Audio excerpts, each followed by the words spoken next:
Good afternoon, kiddies. This is Story Time with Jay. I will now proceed to tell you two stories.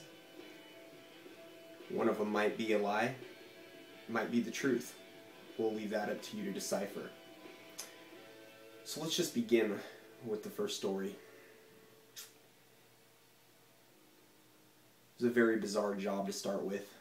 Landscaping, for your information.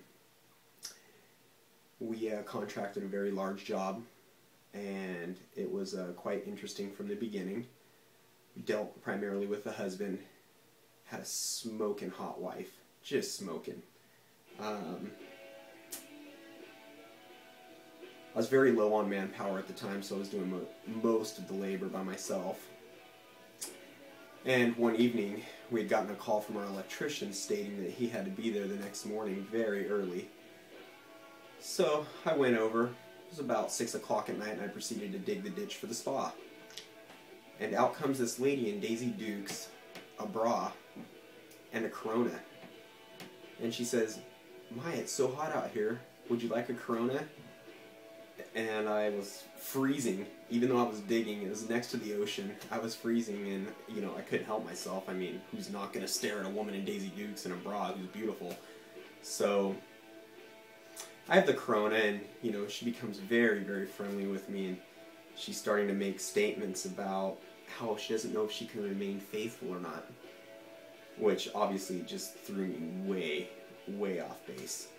And I was like, well, okay, she's having some second thoughts about marriage. Not that any of this pertains to me. However, it was lurking about, she may be looking for some attention. So the next day comes, we put the spa and all the electrician work goes on and so forth, and about 4 days later, it's time for me to get a check as a draw for the job. So I go knock on the door, expecting to see her husband, and she opens the door, and I'm like, "Oh, hello." I'm like, "I need to grab a check from you." She replies to me, "Well, can you give me about 5 minutes?" I said, "Sure, no problem." So she shuts the door, and I wait about 7 or 8 minutes. I knock on the door. She opens the door in a black skin-tight robe that is soaked head to toe. Oh my God. She's like, "Oh, can you come in for a minute?" And I was like, okay, this is a little awkward, a little inappropriate, but hey, I'm a young single guy, why not? So I walk in, and it's evident that the way the robe is cupping her butt, that she is underwearless, if you will. So we go in, she proceeds to write the check, and she's all, "Hey, I want to show you something. Can you come in the living room?" So we go in the living room, and I was like, "Yeah, what would you like to show me?" By this point, she's let the robe slip open, and both of her breasts, if you will, are exposed. I, at this point, have a lot of blood rushing to my head, so to speak, and she goes, "Well, I wanted to show you this." And I said, "Oh, and what would you like to show me?" Trying to act naive, obviously. And she's like, "Oh, well, it's right over here on the couch outside." And so she proceeds to get on the couch on all fours and pretends like she's opening the window. And as she goes to open the window, she purposely sticks her butt up.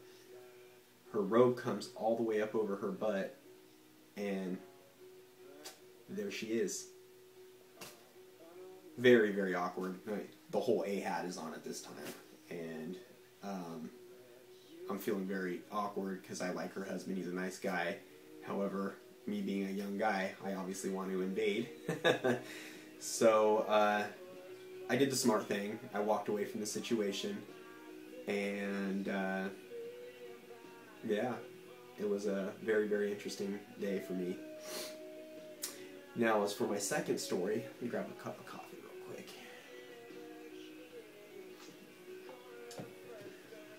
Now, as for my second story, this is a very interesting one. My wife and I were arguing over the way I had done dishes, and the argument had escalated quite a bit.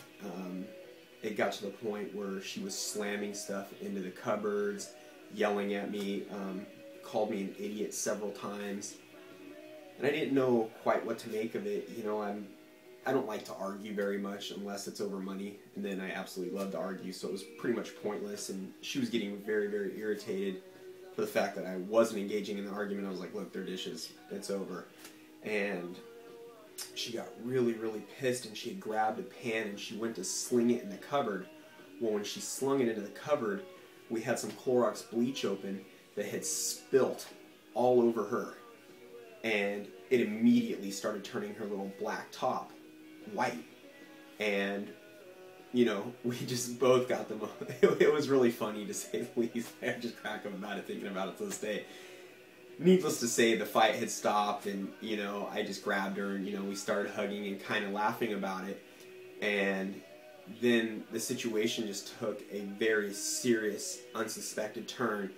Our 3-year-old had snuck up behind us. This Clorox is still bent over the counter, has spilt all over the ground, and he is wiping it and rubbing it in his mouth. Terrible situation. I mean, just, oh my God. Sheer panic. We immediately rush into the emergency room. By the time we get to the emergency room, me and her have now re-engaged into a fight, because now I'm pissed, because now this is costing me money, and I'm a total tight ass when it comes to money. I'm frugal as they come. So we go check him in. We're in the emergency room, and we're still arguing. A nurse comes in and is like, look, you're in an emergency room. There's people sick in here. We don't care about what your problems are. Please be quiet. So we pipe down. Well, about an hour later, I finally opened the door. I was like, my child swallowed bleach. Is anybody going to come in here and actually look at him, take his blood pressure, anything? Well, turns out this emergency facility is not quite in the emergency business. They're more into the let's have coffee and take a break business. So they finally come in, and this lady starts giving me attitude. I don't even know what her problem was, but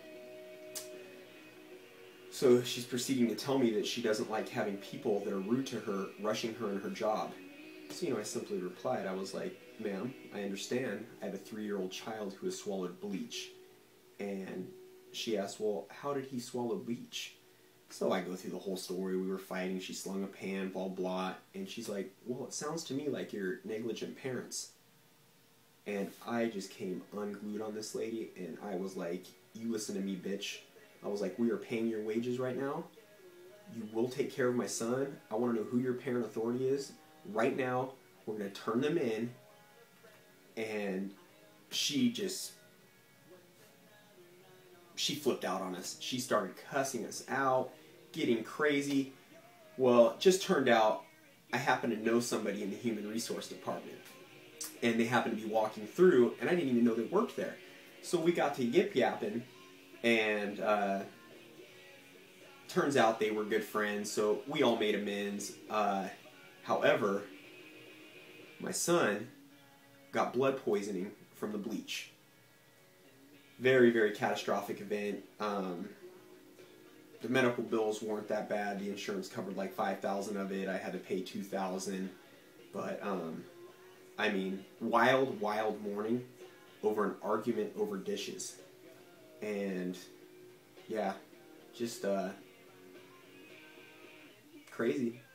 And so, those are my stories, and I will leave you to decipher which one is true, which one is false, whether they're both true, or whether they're both lies. And this has been Storytime with Jay. Thank you very much.